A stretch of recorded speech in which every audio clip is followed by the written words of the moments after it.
안녕하세요. 기적을 공부하라 슈퍼스터디 최쌤입니다. 여러분들 주간계획표 잘 작성하고 계신가요? 오늘의 미션 뭔지 생각나세요? 네, 바로 오늘의 미션은 목표 분석틀을 지나서 큰 틀입니다. 네, 지난번에 작성하셨던 목표 분석틀에서 여러분들은 자기주도 학습 시간을 확인하셨고요. 또 공부할 자기들의 교재들을 체크하였어요. 그것에 맞춰서 우리는 큰 틀이라는 걸 작성해 보도록 하겠습니다. 계획을 세울 때는 큰 계획에서 작은 계획을 세우는 것이 너무나 중요한데, 그 전에 우리는 어떠한 목표를 가지고 공부할 것인가 라고 하는 여기에 목표, 항목과 목표를 정해보는 건 너무나 좋겠죠.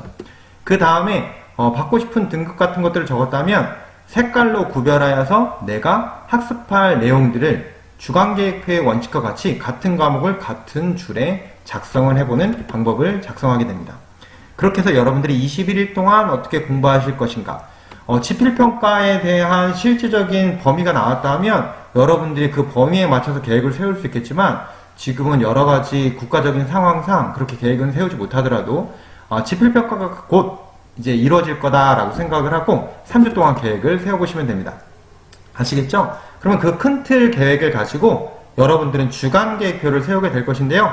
지난번에 선생님이 말씀드렸던 3개의 중요한 원칙 생각나시죠? 분량 중심 계획 세우기, 같은 내용 같은 줄에 작성하기, 학습 진행 상태 확인하기. 꼭 기억해 주시기 바래요. 지금 슈퍼스타 친구들이 저에게 피드백을 매일매일 보내주고 있어 너무나 고마워요. 처음에 이렇게 용기를 내서 보내는 것이 쉽진 않지만 친구들에게 너무 감사한 마음을 전합니다. 이 친구들도 마찬가지로 선생님이 말했던 여러가지 규칙에 맞춰서 피드백을 보내고 있는데요.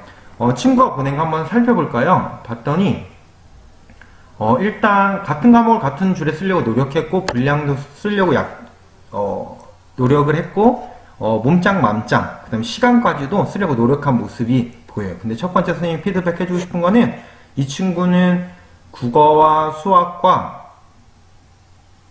이 두 과목에만 초점이 맞춰져 있어서 영어라든지 과학과 사회 과목에 대한 공부의 균형, 과목의 균형을 맞추는 것이 중요하다는 생각이 듭니다.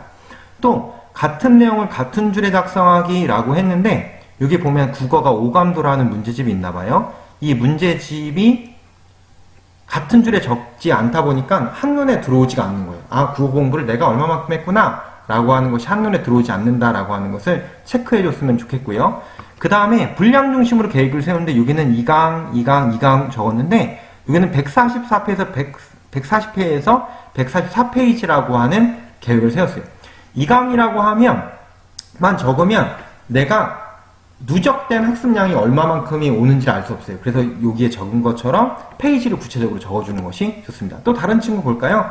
이 친구도 봤더니 참 계획을 잘 세웠어요. 근데 마찬가지로 같은 과목을 같은 줄에 쓰는 것 원칙 지키지 못했고요. 이 친구는 또 몸짱맘짱에 대한 피드백 적지 못한 부분이 있어요. 이 친구도 마찬가지로 또 과목의 균형으로 봤을 때는 국어와 영어와 수학, 이 친구는 1학년 친구인데 과학과 사회에 대한 공부도 해놓는 것이 좋다라는 생각이 듭니다. 이 친구는 슈퍼스타 친구는 아닌데 선생님에게 피드백을 받는 참 잘하는 친구여서, 이 친구가 계획 세운 걸 보면 여러분들이 좀 더 어떻게 계획할 수 있을지를 볼 수 있어서 선생님이 예시로 가져왔어요. 이 친구 봤더니 능률복화라고 하는 영어 단어에 대해서 학습을 하는데, 한 줄에 쭉 맞춰서 공부한 걸 보다 보니 3일 동안 이 친구는 49에서 54까지를 암기했다라고 하는 것이 눈에 쏙쏙쏙 들어오게 됩니다. 또 이 친구가 한 것을 봤더니 단어를 외울 때 나는 몇 개를 암기했어 라고 하는 계획을 쓸 수 있겠죠. 이 위쪽에 보면 과목, 그 다음에 범위, 구체적인 페이지, 각각의 학습 시간을 적었더니 그거에 대한 피드백을 통해서 내가 이 과목을 어떻게 공부했으며 그 과목에 대해서, 이 교재에 대해서는 내가 얼마만큼 공부했구나 라고 하는 것이 한눈에 들어오는 것을 알 수 있죠. 또한 내가 먹은 것들, 이삭 토스트, 네, 족발이네요, 족발. 네, 족발 이런 것들을 먹은 것들, 내 삶에서 되게 중요한 부분들을 그래서 적어볼 수 있겠다면 좋겠다는 생각이 듭니다. 네. 구체적으로 이렇게 보시면 될 것 같고요. 네, 그래서 다시 한번 강조하면 분량 중심 계획 세우기, 같은 내용 같은 줄에 작성하기, 학습 진행 상태 확인하기, 요 3가지 포인트를 잡혀서 월요일 미션 무엇인지 아시나요? 다음 주 월요일은 주간 계획표입니다. 그래서 이번 주까지 일주일 동안 꽉 채운 주간 계획표 작성해서 보시고요. 오늘 드디어 우리가 21일간의 기적 일주일 차 되는데요. 우리 덕훈쌤 얼마나 다이어트에 성공했는지 궁금한데요. 우리 덕훈쌤 불러볼까요? 나보다 작지만 덕훈쌤. 네, 안녕하세요. 독서고 교사 이덕훈입니다. 일주일 동안 목표했던 2kg 감량을 확인하기 위해서 지금 몸무게를 한번 제가 재보겠습니다.